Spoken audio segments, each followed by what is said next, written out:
আমি চিন্তিত যেনেকুৱা ধৰণৰ এছাৰ হৈ আছে, লাখ লাখ মানুহৰ নাম ভোটাৰ লিষ্টৰ পৰা কৰ্তন কৰাৰ অকল ষড়যন্ত্ৰই নহয়, প্ৰেক্টিকেলি সেই কামখিনি কৰি থকা আমি লক্ষ্য কৰিছোঁ। আমি এই বিষয়ে বাৰ বাৰ অসম ৰাজ্যিক নিৰ্বাচনী বিষয়া তেখেতক লগ কৰিছোঁ, তেখেতক অৱগত কৰিছোঁ, তেখেতক জনাইছোঁ, কিন্তু তেখেতসকলে মুখত যি কথাখিনি কয় আৰু প্ৰেক্টিকেল তাৰ ব্যতিক্ৰম। জিলাবিলাকত যি হৈ আছে তাতকৈ ব্যতিক্ৰম কাম চলি আছে, সেইখিনি আপোনালোকে ইতিমধ্যে অৱগত হ'লে। আৰু যেতিয়া খচৰা ভোটাৰ লিষ্ট ওলালে মোটামুটিভাৱে এটা ঠিকেই আছিল।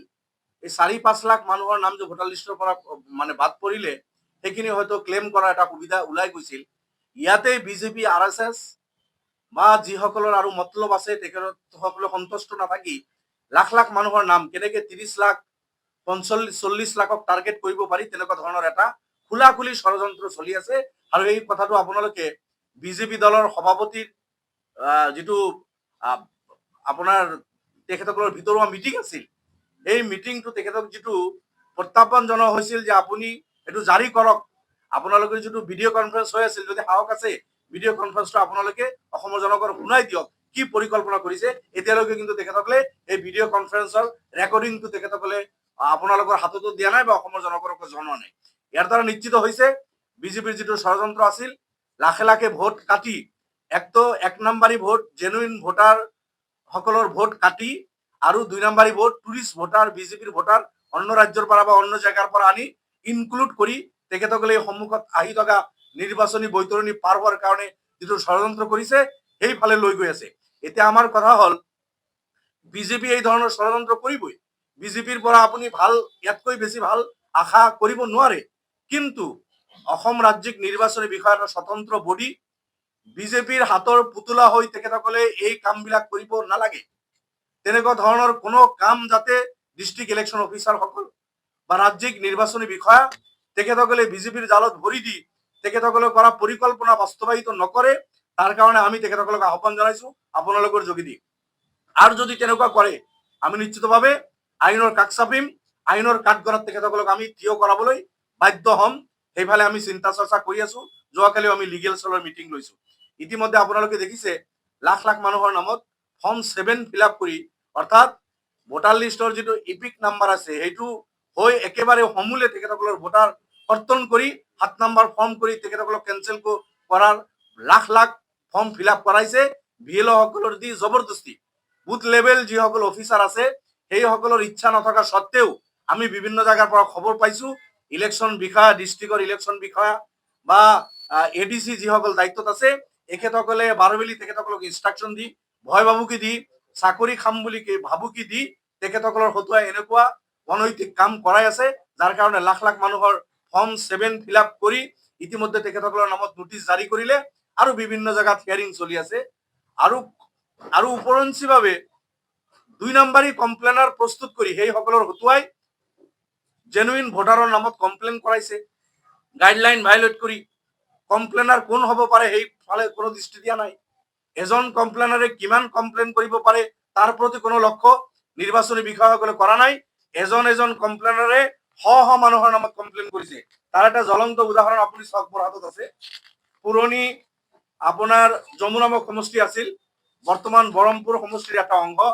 তাতে জবা সূত্ৰধৰ নামৰ এজন ব্যক্তি আপোনাৰ 88 মানুহৰ নামত, এই গোটেই পেজত থকা মানুহৰ নামত অবজেকশ্যন কৰিছে। কমপ্লেইনাৰ জবা সূত্ৰধৰ গোটেইকেইটা এজনে ব্যক্তি। এইটো পেজত থকা এই গোটেইখিনি মানুহৰ নামত তেখেতসকলে কমপ্লেইন কৰিছে। এই গোটেইখিনি মানুহৰ নামত কমপ্লেইনাৰ জবা সূত্ৰধৰ। তো এক জবা সূত্ৰধৰে 88% নামত, আৰু তাতে শিক্ষকো আছে যিসকলে VLOৰ কামো কৰি আছে, তেনেকুৱা ব্যক্তিৰ নামতো গৈ কমপ্লেইন এখেতে কৰিছে। জবা সূত্ৰধৰ কোন তাৰ কোনো সংসূত্ৰ নাই, কোনো ঠিকনা নাই, একো নাই। নোটিছ কেনেকে চাৰ্ভ কৰিছে আপোনালোকে চাব। এজন বেগমৰ নামত নোটিছ চাৰ্ভ কৰিছে, থাকিব লাগে the grounds of objection in brief R. তো গ্ৰাউণ্ডছ অফ অবজেকশ্যন থাকিব লাগে ABC দিয়া আছে, কোনো গ্ৰাউণ্ডছ অফ অবজেকশ্যন দিয়া নাই। এইটো নোটিছৰ অৱস্থা। কোনে এইটো হেৰি কৰিছে আপোনাৰ ইলেক্ট্ৰেল ৰেজিষ্টাৰ অফিচাৰ, এইটো আপোনাৰ বৰমপুৰ LAC এয়াৰই নোটিছ চাৰ্ভ কৰিছে। গ্ৰাউণ্ডছ অফ অবজেকশ্যন তেখেতসকলে নিজে লিখিছে ABC, এটা হলে এ হলেও থাকিব লাগিছিল, কোনো ধৰণৰ গ্ৰাউণ্ডছ নিদিয়াকৈ উইদাউট এনি গ্ৰাউণ্ড একমাত্ৰ জবাসূত্ৰধাৰে 88% নামত অবজেকশ্যন কৰিছে আৰু সেই অবজেকশ্যনখিনি তেখেতসকলে গ্ৰহণ কৰি এনেকুৱা ধৰণৰ 2 নম্বৰী নোটিছ ছাপ কৰিছে। মই ভাবো এইজন ইয়াৰৰ বিৰুদ্ধে FIR হ'ব লাগে। মই আপোনালোকৰ যোগেদি চিফ ইলেকশ্যন কমিশনক আহ্বান জনাইছো, এইজন ইয়াৰৰ বিৰুদ্ধে যিজনে ৰুল ভায়োলেট কৰি এজন কমপ্লেনাৰে 30 জনতকৈ অধিক মানুহৰ নামত কমপ্লেইন কৰিব নোৱাৰে, ৰুলত আছে। এজন কমপ্লেনাৰে কি গ্ৰাউণ্ডত কমপ্লেইন কৰিল, গ্ৰাউণ্ড থাকিব লাগিব, কোনো কিছু নথকাৰ পিছতো ইয়াৰই কিয় এইটো নোটিছ জাৰি কৰি মানুহক হাৰাশাস্তি কৰিছে। চিফ ইলেকশ্যন কমিশনৰ প্ৰতি আহ্বান থাকিল, আপুনি এইজনৰ বিৰুদ্ধে FIR কৰক। অকল এইজনে নহয়, কৰিমগঞ্জৰ পৰা আৰম্ভ কৰি নগাঁও, ওদালগুৰি, লখিমপুৰ, বৰপাটা, গোৱালপাৰা, গোটেই অসমত এনেকুৱা ধৰণৰ 2 নম্বৰী নোটিছ, 2 নম্বৰী অবজেকশ্যন ফাইল কৰি মানুহক হাৰাশাস্তি কৰি লাখ লাখ মানুহক ৰাস্তাত ওলাই আনিছে। যোৱাকালি আমি অসম ৰাজ্যিক জমিয়তৰ ফালৰ পৰা ডিষ্ট্ৰিক্ট কালেক্টৰ, DC, ইলেকশ্যন অফিচাৰলৈকে যোৱাকালি গোটেই অসমত আমি কমপ্লেইন অলৰেডি দিছো তেখেতসকলৰ। আৰু কালি ইলেকশ্যন কমিশ্যন এটা মিটিং লৈছে, সন্ধিয়া তেখেতসকলে এটা নটিফিকেশ্যন জাৰি কৰিছে। এতে কিছু কথা লিখিছে, কিন্তু তেখেতসকলৰ লিখনি নটিফিকেশ্যন বেলেগ থাকে আৰু প্ৰেক্টিকেল ফিল্ডত তেখেতসকলৰ 2 নম্বৰী কামখিনি চলি আছে। গতিকে আমাৰ কথা হ'ল, আপোনালোকে দেখিছে ছচিয়েল মিডিয়াত, আপোনালোকে দেখিছে নৰেন মণ্ডল নিজে কৈ আছে মই কোনো কমপ্লেইন কৰা নাই, মোৰ নামত শ মানুহৰ নামত কমপ্লেইন কৰিছে, 2 নম্বৰী কমপ্লেইন, আৰু মই আহিছো এই কমপ্লেইন উদ্ৰ কৰিবলৈ। ওদালগুৰিত আপুনি এজন আদিবাসী ভাই দেখিছে, ভাল মানুহ, তেখেতে কৈছে মোৰ গাঁৱৰে মানুহ, মই চব চিনো, 2 নম্বৰী মোৰ নামত মোক কমপ্লেইনাৰ বনাই শ মানুহৰ নামত কমপ্লেইন কৰিছে, মই কমপ্লেইন উদ্ৰ কৰিবলৈ আহিছো। গোৱালপাৰাত এনেকুৱা ধৰণৰ কমপ্লেইন উদ্ৰ কৰিছে চাম ঘোষ, নগাঁৱত এনেকুৱা ধৰণৰ কমপ্লেইন উদ্ৰ কৰিছে। গতিকে এই যে বিজেপি আৰু RSS ষড়যন্ত্ৰমূলকভাৱে কোনোবা এজনৰ মানুহৰ নামত, যেনেকুৱা NRCৰ সময়ত লুৰিণজ্যোতি গগৈ আৰু তেখেতসকলৰ সহযোগীয়ে এই NRCৰ সময়ত যেনেকুৱা 2 নম্বৰী কমপ্লেইন কৰিছিল, এতিয়া SRৰ সময়তো তেনেকুৱা 2 নম্বৰী কমপ্লেইনাৰৰ হতুৱাই লাখ লাখ মানুহৰ নামত কমপ্লেইন কৰি তেখেতসকলক হিয়াৰিঙৰ ৰাস্তাত আনিছে, সব ৰুল ৰেগুলেশ্যন ভায়োলেট কৰি। গতিকে আমি আপোনালোকৰ যোগেদি এই সব কাৰবাৰক কণ্ডেম কৰিছো। চিফ ইলেকশ্যন কমিশনক আমি আহ্বান জনাইছো, তেখেতক কৈছো আপুনি কঠোৰ হাতে এই সব যি 2 নম্বৰী কাম চলি আছে দমন কৰক। যোৱাকালি কৰিমগঞ্জৰ পৰা আমাৰ ওচৰত ৰিপৰ্ট আহিছে, ইয়াৰৱে মাতি নি BLO সকলক টাৰ্গেট দিছে, তোমাৰ প্ৰত্যেক বুথত 150-200 মানুহৰ নামত 7 নম্বৰ ফৰ্ম ফিল আপ হ'ব লাগিব, অৰ্থাৎ এইসকলৰ নাম কৰ্তন হ'ব লাগিব, তেখেতসকলৰ নামত নোটিছ যাব লাগিব। BLO বিলাকে কৈছে আমি কেনেকৈ দিম নোটিছ, কাক দিম 7 নম্বৰ, এইবিলাকতো জেনুইন ভোটাৰ। কিছুমান BLOয়ে তেখেতসকলে তৰ্ক কৰিছে, তাৰপিছত তেখেতসকলৰ চাকৰিৰ ভাবুকি দিছে।